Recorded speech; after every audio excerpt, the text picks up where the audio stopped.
Los derechos humanos son los derechos que simplemente tienes por el hecho de ser humano. Es la forma en que instintivamente esperas que se te trate y el trato que mereces como persona, como el derecho a vivir en libertad, a expresar tus pensamientos y a ser tratado con igualdad. Hay muchos tipos de derechos. La mayoría es aplicable a ciertos grupos. Pero los derechos humanos son los únicos que corresponden absolutamente a todos, en todas partes. Significa niños, personas mayores, gente pobre, basquetbolistas, recolectores de basura, cantantes de rap, maestros africanos, indios, albanos, cristianos, musulmanes, cabalistas, ateos, tu mamá, tu papá, el vecino y tú mismo. Todos tienen exactamente los mismos derechos humanos. En otras palabras, son universales. Pero la pregunta sigue en pie. ¿Qué son? De acuerdo con las Naciones Unidas, hay un total de 30 derechos humanos que generalmente se agrupan y sencillamente se llaman derechos humanos. Todos ellos se enumeran en la Declaración Universal de Derechos Humanos, que es el documento más ampliamente aceptado sobre el tema. Pero fue hace mucho tiempo cuando surgieron. Al principio no había derechos humanos. Si estabas con el grupo correcto, estabas seguro. Si no, bueno, no lo estabas. Pero entonces un personaje llamado Ciro el Grande decidió cambiar todo eso. Después de conquistar Babilonia, hizo algo completamente revolucionario. Anunció que todos los esclavos eran libres. También dijo que la gente tenía la libertad de escoger su religión sin importar de qué grupo formara parte.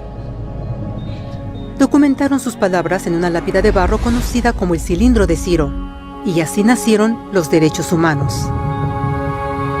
La idea se extendió rápidamente a Grecia, la India y finalmente a Roma. Se dieron cuenta que las personas siguen naturalmente ciertas leyes aun si no se les pedía.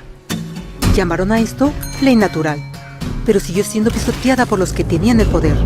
No fue sino hasta 1000 años después, en Inglaterra, donde finalmente lograron que el rey aceptara que nadie podía invalidar los derechos de las personas, ni siquiera el rey. Los derechos de las personas fueron finalmente reconocidos y ahora estaban protegidos de quienes estaban en el poder, hasta cierto punto. Aún se necesitó que un grupo de rebeldes británicos declararan su independencia antes de que el rey aceptara que todos los hombres fueron creados iguales. No es que le gustara la idea, pero no los pudo detener, y así nacieron los Estados Unidos. Los franceses siguieron inmediatamente con su propia revolución por sus propios derechos. Su lista era más larga e insistieron en que esos derechos no solo se habían ideado, sino que eran naturales. El concepto romano de ley natural se había convertido en derechos naturales.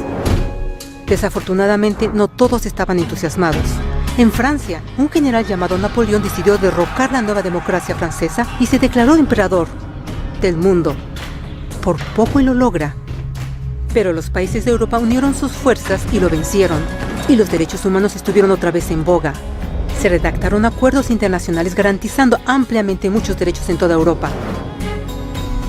Pero solo en Europa. De alguna forma, el resto del mundo todavía no tenía esos derechos. Por el contrario, esos países fueron invadidos, conquistados y consumidos por los enormes imperios europeos. Pero entonces un joven abogado hindú decidió que era suficiente. Su nombre era Mahatma Gandhi. Y ante la violencia insistió que toda la gente en la tierra tenía derechos, no solo en Europa.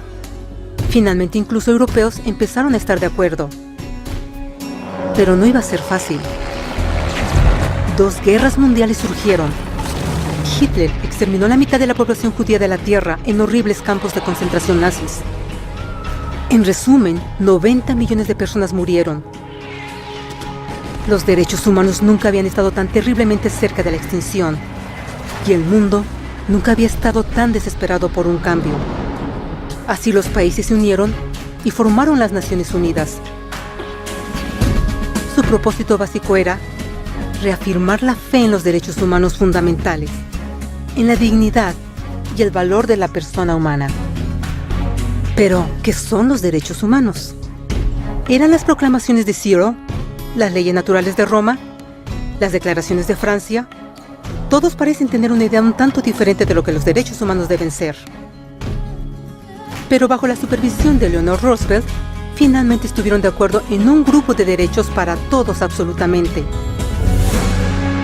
La Declaración Universal de Derechos Humanos. El concepto francés de derechos naturales se había convertido finalmente en derechos humanos. Así, en resumen, Primero, solo unas cuantas personas con suerte tenían algunos derechos.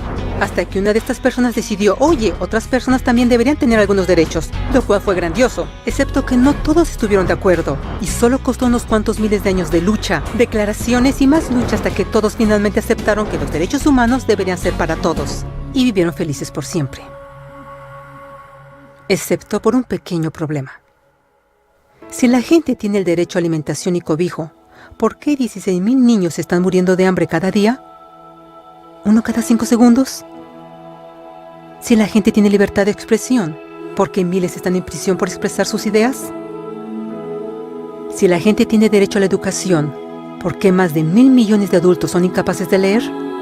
Si la esclavitud ha sido abolida realmente, ¿por qué 27 millones de personas viven hoy en esclavitud? ¿Más del doble que en 1800? El hecho es que cuando se firmó la Declaración Universal de Derechos Humanos, no tenía la fuerza de la ley. Era opcional. Y a pesar de muchísimos documentos, convenciones, tratados y leyes, no eran más que palabras en papel. Así que la cuestión es, ¿quién hará que esas palabras sean una realidad?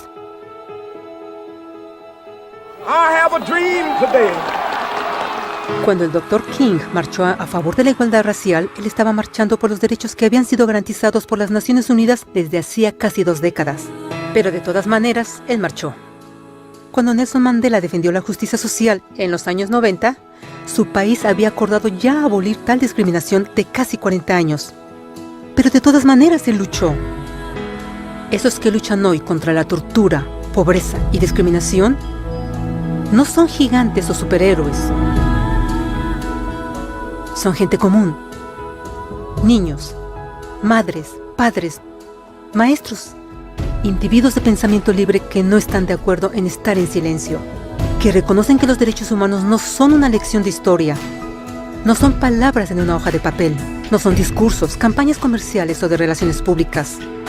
Son las elecciones que hacemos cada día como seres humanos. Son la responsabilidad que todos nosotros compartimos, de respetarnos mutuamente, de ayudarnos unos a otros y de proteger a los necesitados. Como Eleanor Roosevelt dijo, después de todo, ¿dónde comienzan los derechos humanos universales? En pequeños lugares, cerca del hogar, tan cercanos y tan pequeños que no pueden ser vistos en ningún mapa del mundo. Sin embargo, son el mundo del individuo común, el vecindario donde vive, la escuela o universidad donde estudia, la empresa, la granja u oficina donde trabaja. Tales son los lugares donde cada hombre, mujer y niño busca igualdad de justicia, igualdad de oportunidades, igualdad de dignidad sin discriminación. A menos que estos derechos tengan un significado ahí, no tendrían significado en ninguna parte.